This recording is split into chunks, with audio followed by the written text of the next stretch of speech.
Good afternoon and welcome to this UCL lunch hour lecture on 10 years on from London 2012, the Olympic and Paralympic Legacy Story.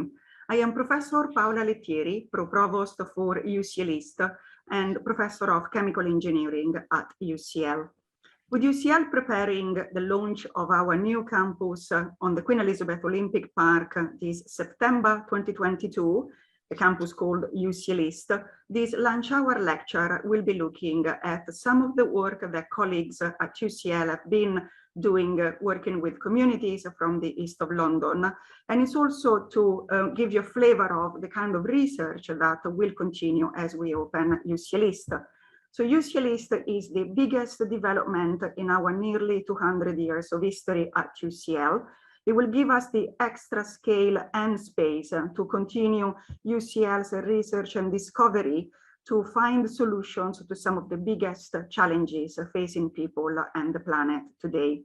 So our programs at UCL East offer community engagement and research opportunities so that staff and students can have an immediate positive impact locally as well as globally.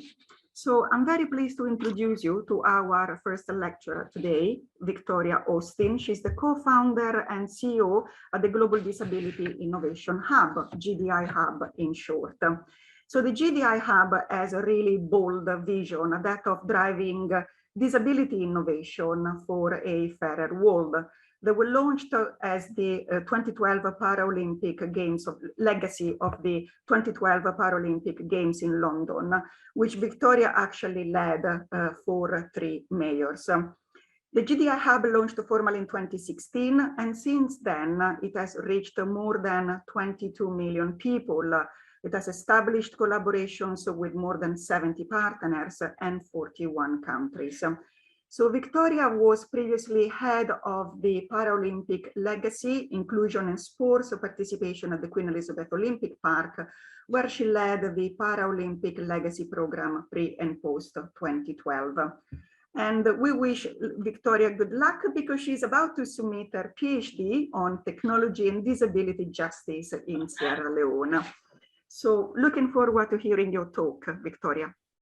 Thank you, Paola. Thank you so much. I'll just share my screen now so my colleagues can give me a shout if there's any problem. Otherwise, I'll assume you can see me well. Thank you so much for inviting me to participate today, and particularly for inviting me to take part in this panel. It feels like only a moment ago that 2012 was happening. I can hardly believe it's 10 years, and it's been quite the 10 years for us at GDI Hub. So today I'm just going to talk to you a little bit specifically about the Paralympic legacy.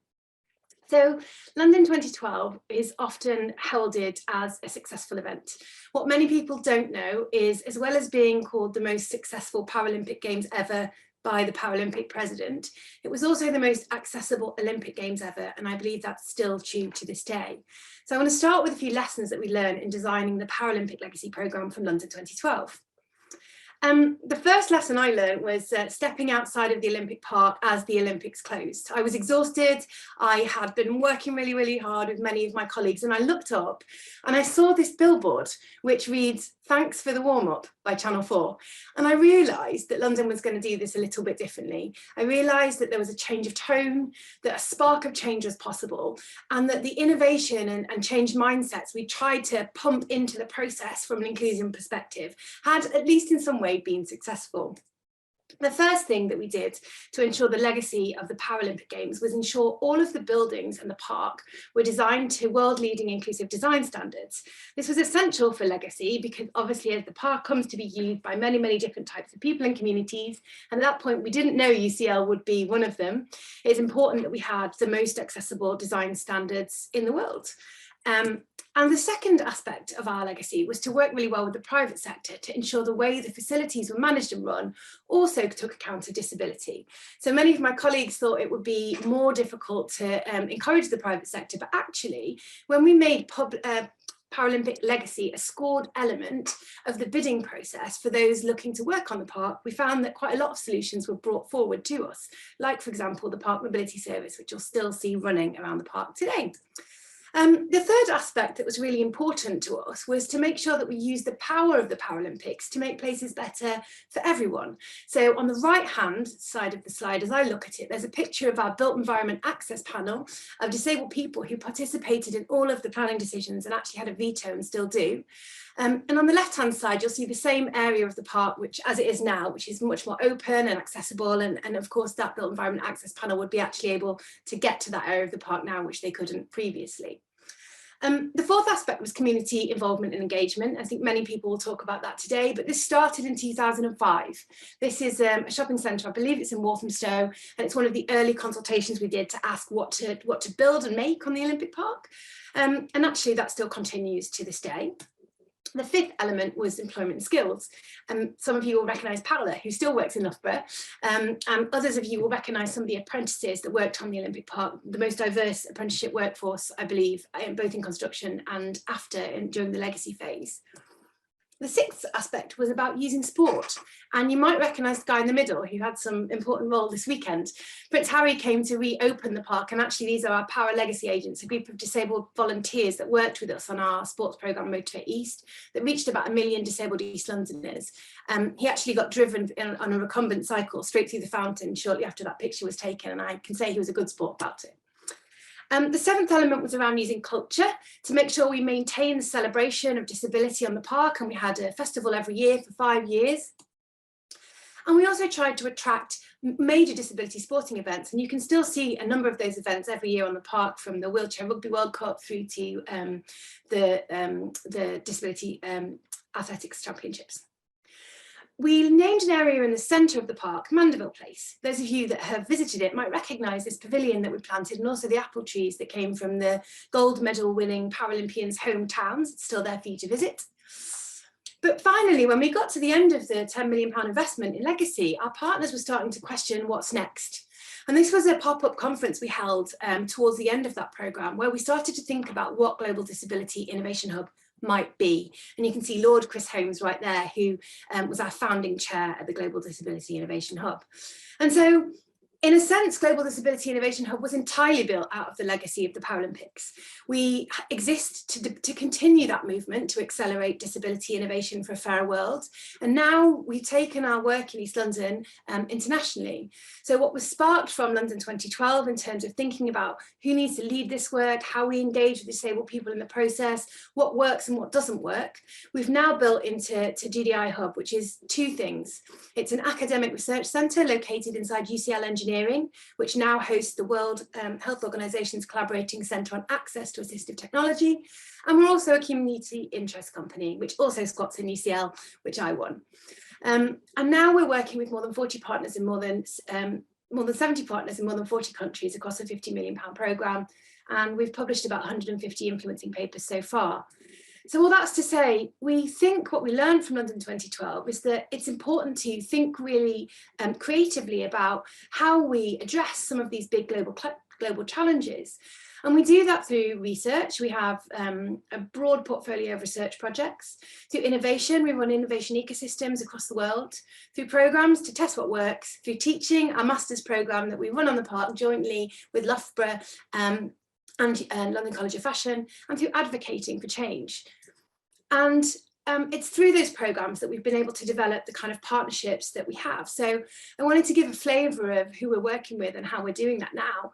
In the top left is a picture of our students on our master's programme, Design, Disability and Innovation. They're hanging out in here East at the moment, ready to move down to the south of the park as soon as the doors are open. And it's just a flavour of who's coming to learn from each other and teach us as well in the work that we're doing. In the bottom left is a gang we're working with in Sierra Leone on access to assistive technology in slum settlements there. Top right is our team leading innovation work in Nairobi, Kenya for the world's first innovation AT accelerator. And bottom right, you can almost see Kathy Holloway, yeah, you can see her at the WHO with the team that helped write the World Report on Assistive Technology, which was published last week. Our big programme is now access to assistive technology, and we work on a number of different sections under that programme. So far, as Paola said, we've reached around 23 million people in the work that we've tried to do when we've been able to match fund the UK aid investment to the tune of 13 million. So we've tried to ensure that by partnering with organisations who are able to bring their own resources, we're able to amplify the work that we learnt how to do in London 2012. We've now got more than 63 partnerships in many countries, as I mentioned before. And this is the type of work that we do. We're trialling and testing new products. This is a new type of prosthetic, which is being fitted in Mombasa. This product is a new type of thermoplastic that's able to be moulded in situ and therefore doesn't need many trips to clinical settings. We're supporting innovation ecosystems through the Innovate Now programme in Nairobi, as I mentioned. We're investing through our Assistive Technology Impact Fund in companies like Koala, who are operating here in Sierra Leone with a brand new type of clip-on ski boot style prosthetic. And we're mapping assistive technology markets. So this is a piece of work we've done to raise the profile of access to assistive technology around the world. And we continue to work with partners like Loughborough, and this is an indication of the programme we did on sport against stigma, using the power of the Paralympic Games by screening it in 47 new countries for the first time last year. And also the built environment. So coming back around to what we think about in the beginning, walking around in the type of settings that Mohammed walks around in every day on a prosthetic from 2008 is obviously something that we'd like to eradicate from people's everyday existence. And finally, I just wanted to include this slide because the idea of recognition is something that we're really committed to with regard to disability justice. Being recognised and being seen is something that the participants in this study told us was really important in accessing assistive technology. And again, we've worked with many communities around the world on community participation projects too. And so I guess as we've grown our work and thinking, we've been able to work with global partners like International Paralympic Committee and others. And you may have seen this We the 15 video, which reached 4.5 billion people over the summer for the Tokyo Paralympics. I haven't got time to play it, but do have a Google. It gives you an example of the type of work to address stigma that's starting to take hold, that really started with London 2012. And then just last week, as I say, we launched the World Report on access to assistive technology. And I couldn't not include this slide with our lovely new provost on the left-hand side, helping us launch that in Parliament with the Minister and with the WHO too. So we're really proud to be the WHO's first global collaborating centre on access to assistive technology. And that's something we've only been able to do because of the work we started in London 2012. We can't wait for the doors to open shortly towards the end of the summer. If you want to catch up with us before then, we do try and put quite a lot of our work, including some of our experiments and live research sessions on social media, so you can follow us there. And to conclude, I just wanted to say we did some work last year to map the disability inclusion journey of London 2012. We did a Delphi study with some participants that built a consensus on what had worked and what has been necessary in order to drive disability and inclusion for 2012. And this doesn't pretend that everything's perfect and disabled people living in the UK and around the world don't have issues. That's definitely not what we're arguing. But what we are arguing is what was absolutely fundamentally important is taking the community leadership of disabled people from East London and placing it front and centre of what was needed. And it was because of that and the backing that had by a number of institutions and organisations and mayors of different flavours that we were able to drive change. And this is a model that we're working on in our other projects around the world now. So thank you. It's a very quick canter through what has been a lot of work over the last decade, but we're really happy to be part of the UCL future story, and we can't wait to get into the new building and do even more hard work. Thank you, Victoria. That was absolutely fantastic. So I would like now to introduce our second speaker today, Dr. Saffron Woodcraft. She's a Principal Research Fellow in the Institute for Global Prosperity at UCL. She's leading the Prosperity in East London 2021-2031 longitudinal study looking at the social and economic impacts of Olympic regeneration on communities, in particular in Newham, Hackney, Tower Hamlets, Waltham Forest, Barking and Dagenham.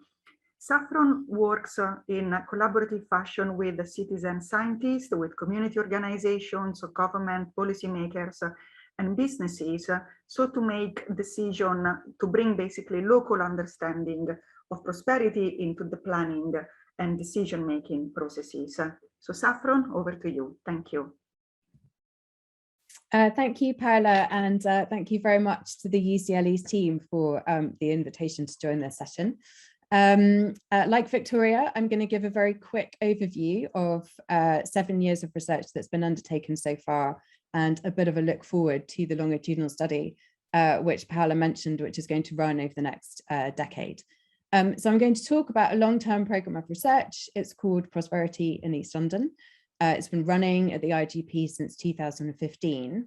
And what this work is doing is looking at legacy regeneration from the perspective of local residents. And the work asks 3 questions. So the first is, how does our understanding of legacy change when communities are the ones to identify what matters to their prosperity and how regeneration outcomes should be measured? Second is, how can that research and knowledge, which is co-produced with residents, change regeneration planning and policy in East London in order to benefit local communities? And then as we move into the third phase of the work, which is the longitudinal study, which is going to run over the next 10 years, we're going to be looking at the hyperlocal impacts and outcomes of Olympic regeneration. So focusing on the spatial and socioeconomic distribution of benefits in neighbourhoods that have had large-scale population change. And I will say a little bit more about that as we go through. So just very quickly, what do we mean by legacy? The promise of legacy beyond the Games was a really important part of London's Olympic bid. And legacy commitments included impacts on sporting participation, health and the economy at the local, regional and national level. IGP's research focuses on the legacy promises that relate to regeneration and to the benefits of regeneration for the East London communities that hosted the Games. So you can see on the slide that legacy commitments have evolved over time. But although the wording has changed and the way of measurement and kind of framing these commitments has changed, they center primarily on the socioeconomic transformation that is intended to address long-standing and very high levels of deprivation and inequality in East London. The strategic regeneration framework, or the convergence framework, which I'm just going to talk about very, very briefly, identified legacy progress measures that are organized around 3 key themes. So creating wealth and reducing poverty, so by measuring employment and educational attainment improvements, supporting healthier lifestyles, developing successful neighborhoods by measuring housing provision, crime and transport. And these progress measures were last published in 2017. So if we look at different sources of data, if we look at labour market data over the last decade and what's changed on these terms, we can see that at the borough level, so for the Olympic host boroughs, this data shows there have been increases in employment, a reduction in the number of workless households, a steady rise in weekly earnings, and a reduction in deprivation since 2012. But if we look at a neighbourhood level, so if we look at the local community level, then we've got quite a different picture. So levels of deprivation remain very high in communities on the Olympic fringe, and they're highly localised. So focused on areas like Hackney Wick and Custom House, for example. Population change accounts for elements of income growth in terms of new types of households moving into the area. Local job growth is in low wage and low security jobs often, and housing costs high housing costs play a very important role in work poverty. So the sources of this data are ONS labour market statistics. So in a sense, this isn't surprising. We know that the socio-economic impacts of regeneration are highly uneven and create particular forms of exclusion. These findings are well documented in research about regeneration processes in various different cities, but in East London in particular, work by our colleagues at the Bartlett, so Michael Edwards and Mike Racco, for example, by Penny, who's going to be talking later on this morning, among others, have been following this process for a number of years. But if we know this, then how can we develop different approaches and models that do benefit local communities? And this is where IGP's work is focused. And this is really the goal of the Prosperity in East London study. And our starting assumption for this work is that if we have different forms of policy relevant knowledge, then we will frame problems differently and be able to develop different kinds of solutions. So in brief, the Prosperity in East London study has been asking these two questions over the last 7 years. So what changes when communities are part of the research team, and what is the impact of this kind of knowledge on planning and regeneration policy? And we've been doing this work by training residents to work as part of the research team, and developing new partnerships that involve residents and local communities, and bring them into planning and decision-making processes alongside local authority partners, alongside the GLA, alongside voluntary sector organisations and other stakeholders that have an interest in East London's future prosperity. And we call that partnership the London Prosperity Board. So between 2015 and 2017, we ran the first 2 phases of this work. So recruiting and training 20 people from local communities to work as citizen social scientists. So they were involved in designing research, carrying out research in their communities, and exploring both what prosperity means in local terms, but also what supports and what prevents people from living a good life, as well as how Olympic regeneration is impacting on people's experiences and opportunities. So you can see in these pictures, some of our citizen scientists, Jonathan, Natalie, and Tony, involved in this work. So these first 2 phases of work collected over 250 interviews, so in-depth qualitative research with people from a range of different backgrounds, ages, ethnicities, in neighbourhoods in and on the fringes of the Olympic Park. And what you can see in this slide is the 10 most common themes to emerge from these interviews. So the purpose of this work was to understand what matters most to people's prosperity in order to be able to bring different kinds of evidence into regeneration planning. So I won't go through all of this, but I just wanted to kind of talk through briefly the first 5 points here. So what people said was most important to their prosperity was, first of all, a secure livelihood, second, good quality of life, third, being able to stay in the neighbourhood where they live. So this anxiety about displacement and dislocation links back to some of the kind of long-standing impacts of regeneration that have already been identified in research. Feeling part of the community is the fourth, and being part of changes in East London. And I want to draw attention to these because they're quite different to some of the to the way that legacy promises and legacy policies have been framed, with a focus on job growth, for example, or educational attainment or housing provision. So we get quite a different picture if we involve residents and take lived experience as a starting point for understanding what matters to prosperity.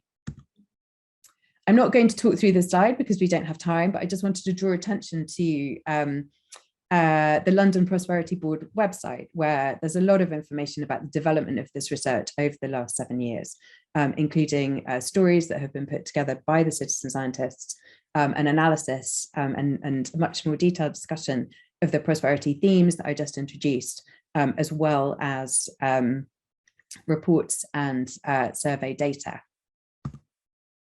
What I did want to talk about very briefly, though, is the idea of livelihood security. So secure livelihoods, our research identified secure livelihoods as the foundation of prosperity.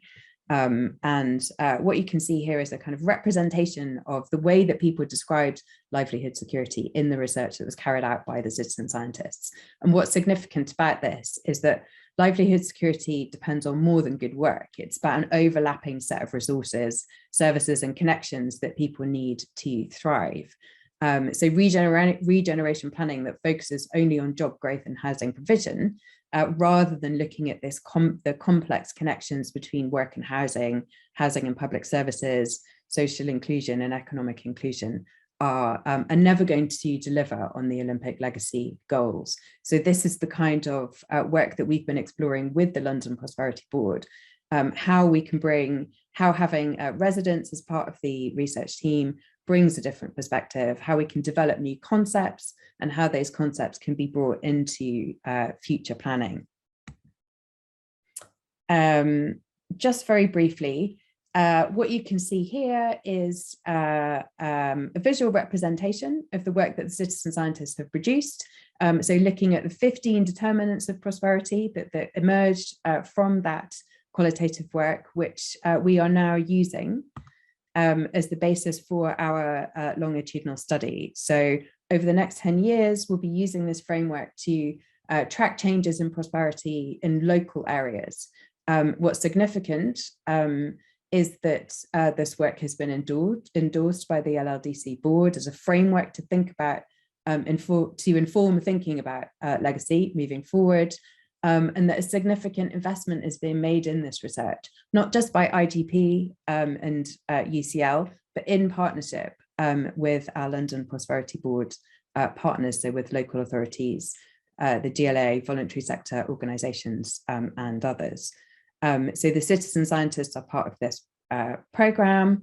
They're also taking part in the teaching, and the Citizen Science Academy, which I don't have time to talk about today, is going to be one of the key initiatives that the IGP team bring to UCL East moving forward.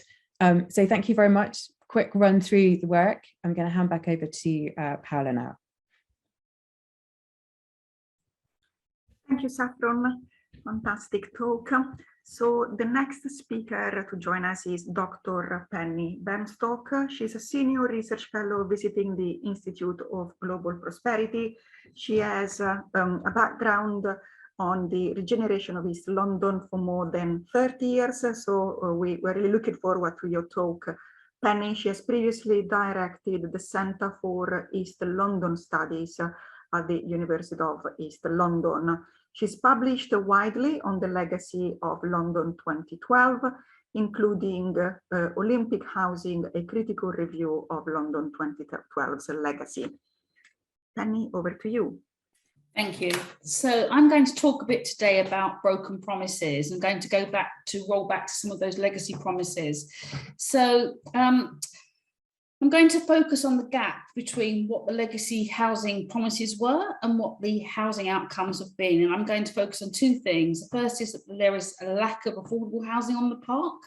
And the second thing is that much of what is described as affordable is not. And finally, I'm going to come on to make some suggestions to how we might get the legacy back on track. So,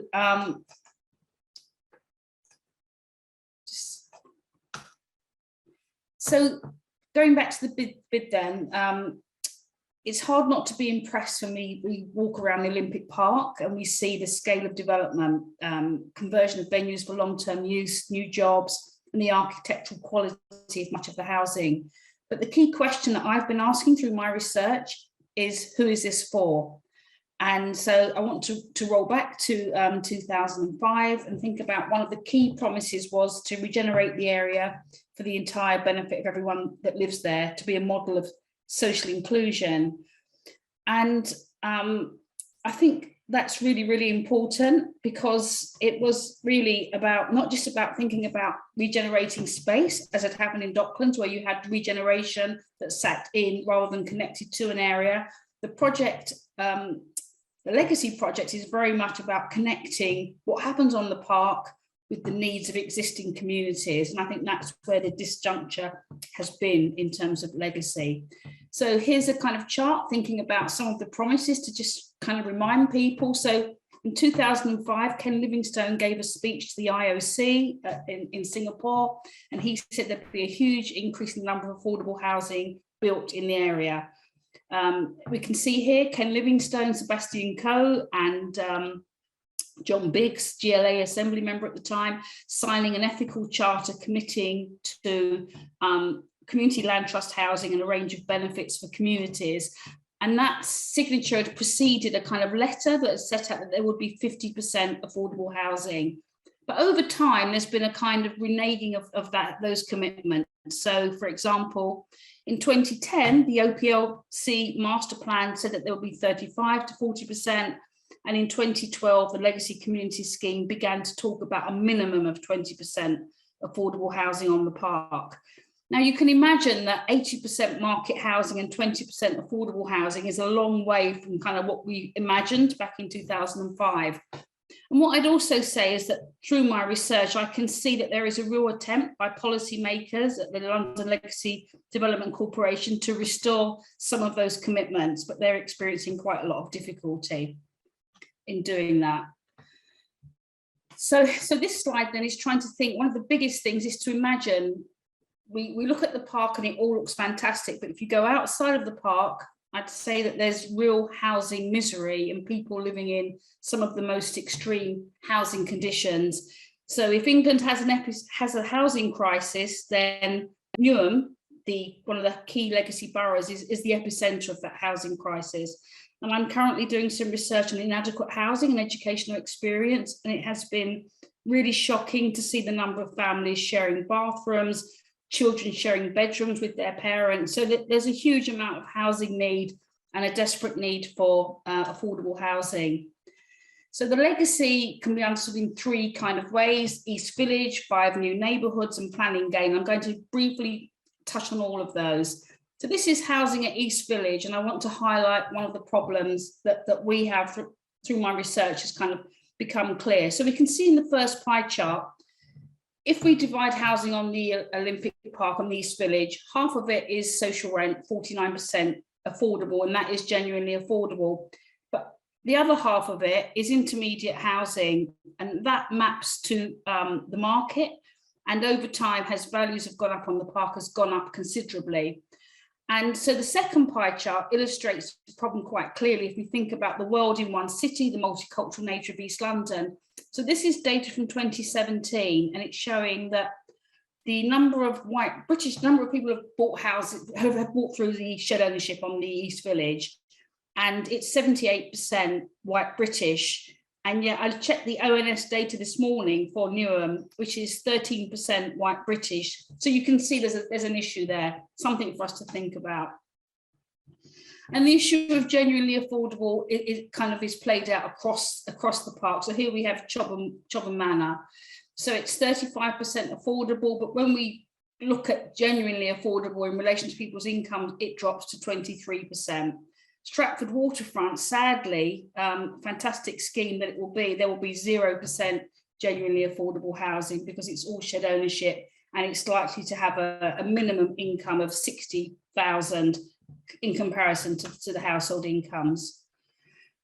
So one of the things I've been doing is studying the planning process and thinking about, well, has planning, one of the ways in which the LLDC can extract benefits, and one of the key ideas of Ken Livingstone was that if we regenerate the area and we revalorize the land values will go up, and that will enable us to capture values for local communities. So I've been looking at forensically examining every single planning application that has gone through planning committee since 2005 to 2021. So this is the first period, and we can see here 19% affordable housing at the bottom here for the total for 2012. So these are all the units that were approved at the planning committee, just over 4,000, and just 19% are affordable. And if we apply our genuinely affordable test, that drops down to about 500. So we can see the problem, actually.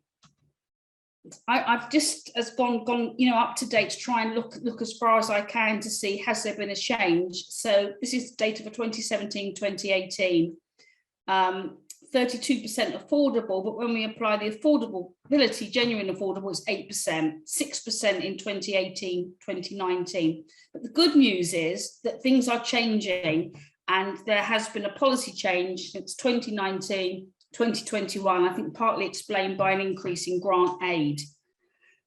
And just to illustrate the problem very quickly of intermediate housing and why it's a problem. So this is a picture on the first of people in Newham who I've been interviewing, and they tell me stories of bidding through the housing allocation system for 10 years. Every Friday they bid, but of course there's very few properties coming forward that are genuinely affordable. On the other hand, if you wanted to get a shared ownership scheme on the park, you could probably walk in today and access a unit if your income fell below 90,000, which is the main criteria. So where's the hope? Well, I think that the last zone, if we want to kind of address some of the problems, we could do something very different on the last zone on the park, Pudding Mill, Rick Roberts Way. We could have a housing inclusion zone where we pilot new kind of models of intermediate housing, cooperative housing, bottom-up community-led initiatives, and I think that could help to kind of address some of the problems that we've had on the park. So that's what I think should happen. So that was a very quick run through.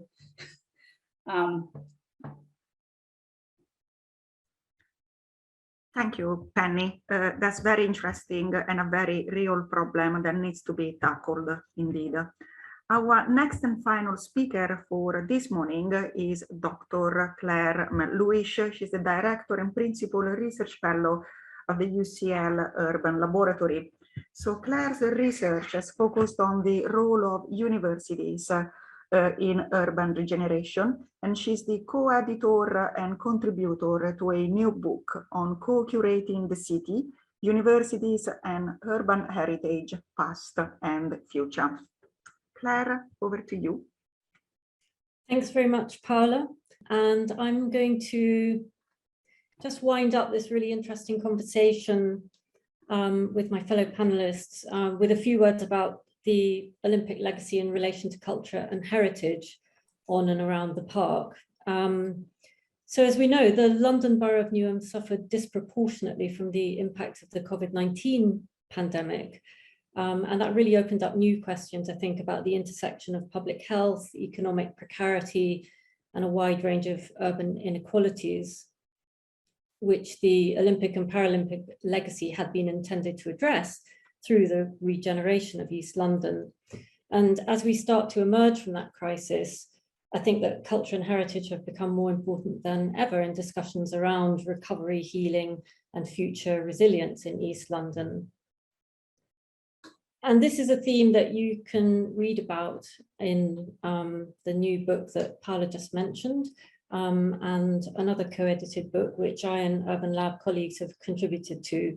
And this talk really recaps some of the key points in this discussion about urban regeneration delivered by the Olympic legacy in East London, specifically some of the tensions in the capacity of cultural infrastructure, both to sustain social resilience and to drive destabilizing urban change.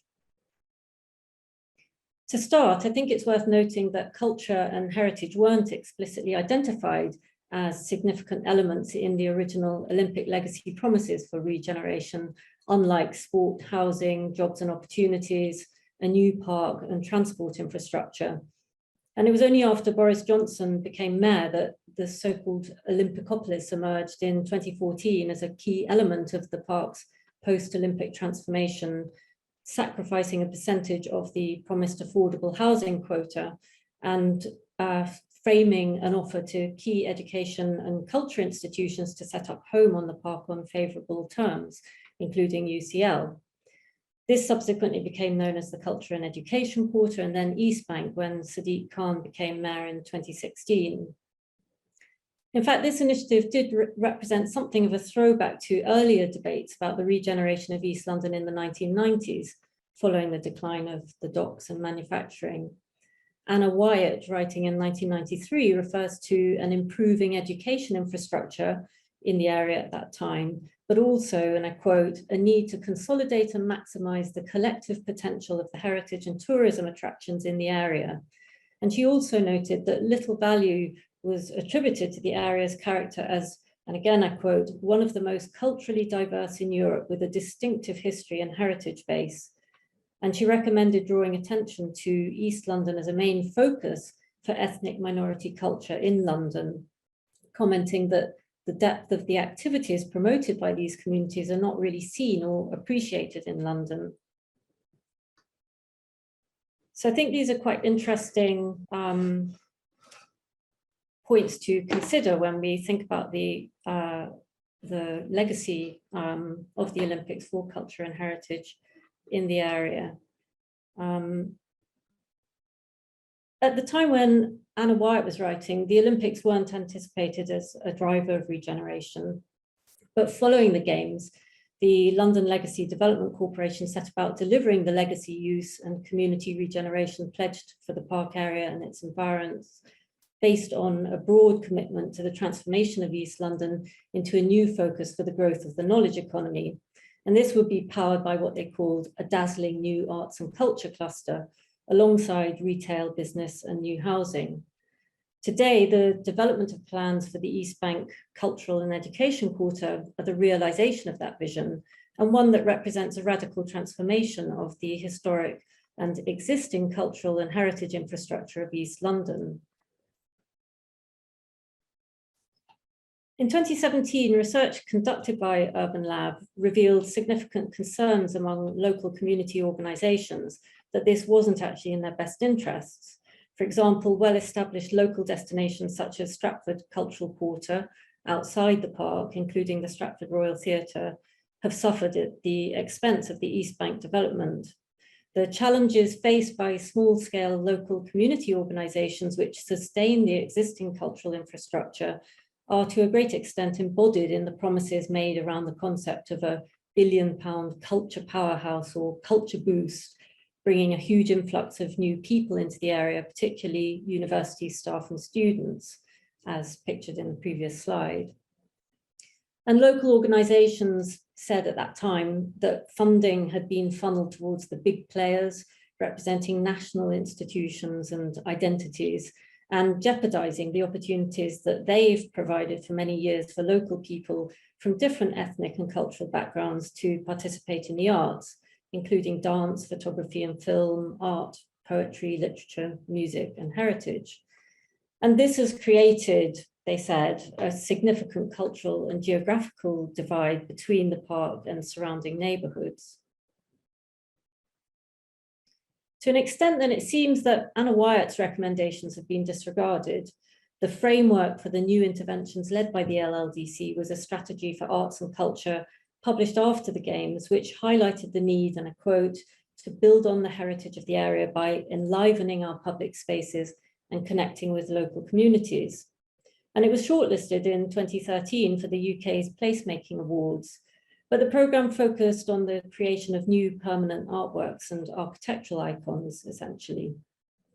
And this is in contrast to Mayor Sadiq Khan's definition of cultural infrastructure assets in 2016 as part of his good growth concept, including all manner of venues and institutions, including theatres, cinemas, music venues, pubs, skate parks, busking pitches, fashion studios, and much more. The GLA's cultural infrastructure strategy emphasised the importance of using the new London plan to protect creative workspace, heritage and the nighttime economy in London from development.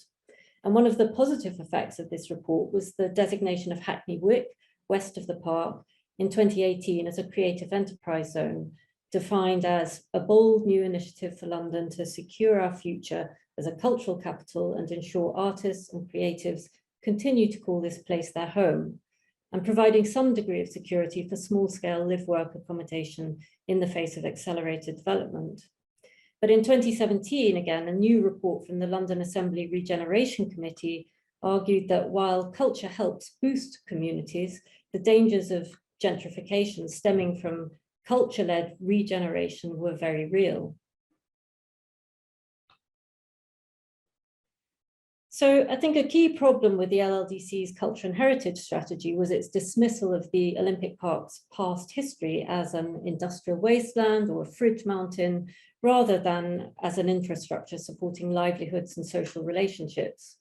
Around 600 businesses and 1,000 residents were evicted to make way for the Games, while most of the evidence of the site's multi-layered industrial heritage was swept away through the remediation and decontamination process. Some of this has been recently reinstated through a site interpretation project called Groundbreakers, run by Living Maps and funded by the Heritage Lottery, with subsequent support from the LLDC, which has created a trail of digital hotspots across the park, which allows visitors to beam up demolished landmarks such as the Clarnico Sweet Factory and access local people's accounts of their significance in their lives. And you can read more about that project in the chapter co-curating the city by Phil Cohen. So just to conclude, I think this really brings us back to the question of the role played by our own university in the process of transformation of this area. And this final slide shows some images, a visualization of the new urban room, the new UCL Urban Room at UCL East in the top left corner, which is designed to provide a focus for collaborative, public-facing, community-based urban teaching and research, with a strong emphasis on engagement with the diverse histories, cultures, and identities of the local area, embedded across transnational networks of migration. And we in Urban Lab, who are co-managing this space with the new School for Cultural and Creative Industries at UCL East, really hope that this will provide a strong focal point, along with all of the other activities that are going to be launching at UCL East in the autumn, for collaborative processes of reimagining the city for the better post-COVID as part of the Olympic legacy. Thank you, Claire. We have got a few questions already on Slido, and before we address those, I would like to remind our audience today that they can post questions on Slido using the code UCL, or in capital, East with a capital E.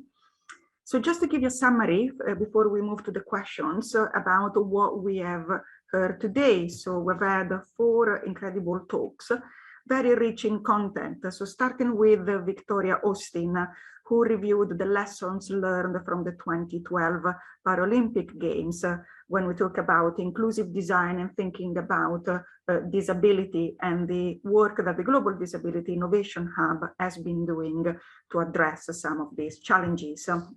And then with Saffron, we have learned more about her work on the legacy regeneration seen from the perspective of the local residencies, and in particular, how should we measure and track changes in regeneration and prosperity.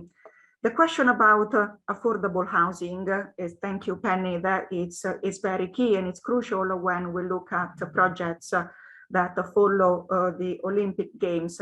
And so your review about the planning processes and the data that reveals clearly quite a gap still today, it's important to keep in mind as we continue to learn from these projects going forward. And then thank you, Claire, for bringing us to the attention of the role of culture and heritage when we think about regeneration, and so what kind of infrastructure we actually put in place.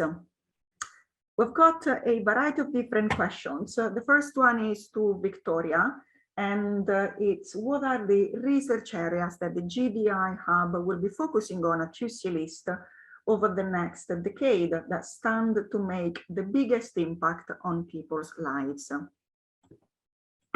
It's a small question. Thank you so much, and thank you to my co-panelists. It was interesting to listen to you speak.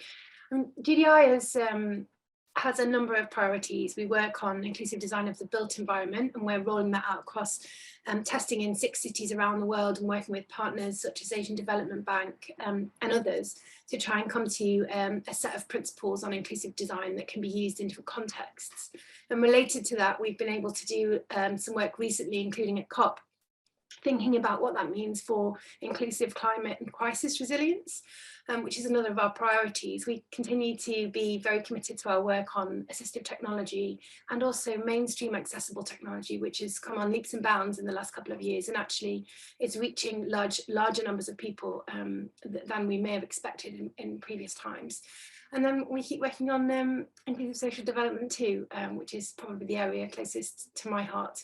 We try to do all of our work with diverse teams, bringing in new people who perhaps wouldn't be considered experts in the old way of doing things. So we always believe that the people most affected by the issue are probably as well versed as anyone in the solution, and that's part of our commitment and our work. So we're really excited that the lab will finally be opening. We can have all of our team in one place, and look forward to welcoming you all in very soon. Thank you, Victoria. The next question is for Saffron, and it's about citizen science and how communities can become involved with your research. That's a great question. Thank you. So there's a number of different ways to get involved. I'm just going to say a little bit about the Citizen Science Academy, which is a new UCL-wide initiative that IGP is leading in partnership with UCL's Office for Open Science. So this is a way that we are expanding the training and the research programs that we're offering to citizen scientists, but in partnership with local community-based organizations. So the Citizen Science Academy is about delivering practice-led non-academic training for citizen scientists in communities that is linked directly to research projects. So it's one way into citizen science, and there's a huge array of citizen science projects underway at UCL. So the work that I've talked about is at the kind of the social science end, focusing on qualitative methods, but there are an array of colleagues and projects and opportunities to engage with both community-based training, but also some of the other forms of citizen science education and training that UCL offers, including a new master's program focused on citizen science, which will be running out of UCL East. So in the first instance, I would say, have a look at the Citizen Science Academy web pages, and that might help you to navigate UCL's kind of array of projects. Otherwise, please contact me directly. Wonderful, thank you, Saffron. Penny, the next question is for you. What are, in your view, the successful examples that we could look at from other international Olympic legacy projects? That's a difficult question. I think that in terms of housing, each cities have done different things. So Athens did go for a completely affordable housing project, but I think it's a very different project itself, so it's hard to compare. I think the thing with London is London promised a very clear legacy, and it was the first city that promised legacy, well, in line with Vancouver, who also do have quite an interesting affordable housing legacy in the city arising from the Winter Games. And they had some very similar problems to London in terms of delivering on that legacy because of the high values of the land, actually. So I think that I think it's a work in progress. So I think I couldn't hold up a city and say they did a fantastic legacy. Vancouver did attempt, like London, to have a legacy, housing legacy, very specific part of the agreement to host the games. Thank you. A second question for you, Penny. What can be done and has been done to solve second homes driving up housing prices? As mentioned, 78% of village buyers are white British. Yeah, I think in terms of the second homes is a very big problem on the second neighbourhood, the first neighbourhood, Chobham Manor, lots of people buying homes. And I think that they have tried to put clauses in to stop people subletting, to stop people using their properties as Airbnb.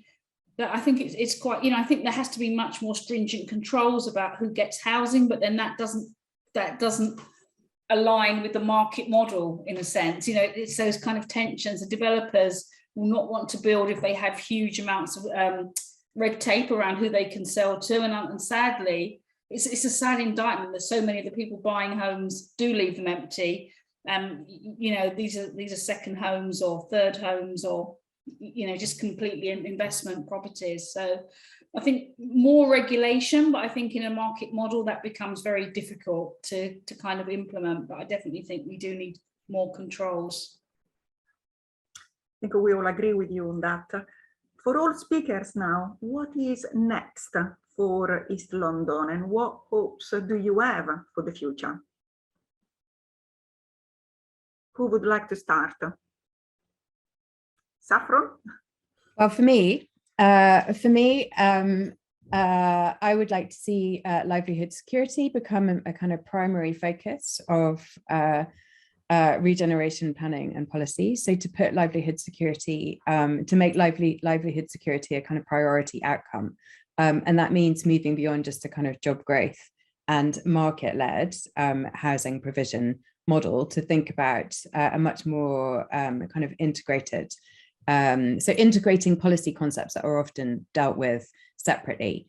So I think there's a very strong overlap between the Secure Livelihoods work that I presented really briefly and what Penny is saying about affordable housing. Those two things are really closely interlinked. But the other dimension of that is about public services and ensuring the services, the neighbourhood-based services that people need in order to be able to make a living are part of that offer. Thank you. Anything else from any of the speakers? Claire? Well, I would just say if you're interested in being part of an ongoing conversation about that, do get involved in our Olympics Legacy conference in September, which Penny, Saffron and I are coordinating with Juliet Davis from the Welsh School of Architecture, Anna Minton from UEL and Sue Brownhill from Oxford Brookes. And we're very keen to hear from anybody who would like to contribute that to that and from a wide range of voices. I think that would be a great opportunity to hear more about what other people think or hope for the future in East London. Get in touch with me at Urban Lab or Saffron at IGP. Thank you, Clara. Vicky. We've got a lot to look forward to. We've got, all of these.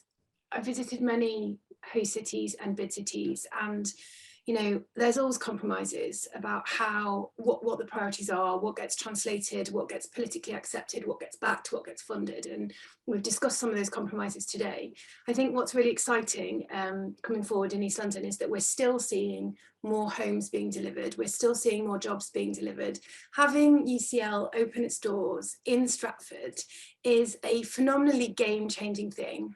And as someone who his family is from East London and would never have believed this is what was going to happen to East London, it feels quite important to really celebrate those successes and think about the access that young people from East London will have to the universities that are opening. And I think it's our job to make sure that becomes a reality. So from GDI Hub's perspective, we're excited about things like the Good Growth Hub, which is supporting local businesses, about the Shift Innovation Network, which is the UK's first inclusive innovation network. And we're excited about thinking about what we can do, opening our doors as well to local people and local communities as we design sort of new technologies and new approaches. Thank you. Penny. Yeah, I would really love to see the next 10 years as UCL comes and brings lots of its knowledge, that we turn our minds really building on what Saffron said, is how do we do regeneration that's joined up, that thinks about what is the deal, what kind of ways do we want people to be living, how do we create economies that are inclusive, and we have a cost of living crisis, and building lots of expensive housing on the Olympic Park is not going to help with that, is it? So it's thinking about what's the deal, sustainable regeneration and also becomes more experimental in the next 10 years. I'd like to see much more experimental ideas about, bottom-up growth, about different models of governance that really do hand power down to local communities. So I think that, there's still the possibility to walk away with a better housing legacy than we have, a much better housing legacy, and connecting up to those other issues. So that's what I'd like to see happen in the next 10 years as we go forward. Thank you. We've got time for one final question, and it is to all speakers. What do you think is the role of the new student community coming to the region? Do they have a responsibility to this legacy? Are they residents or visitors? Who would like to start?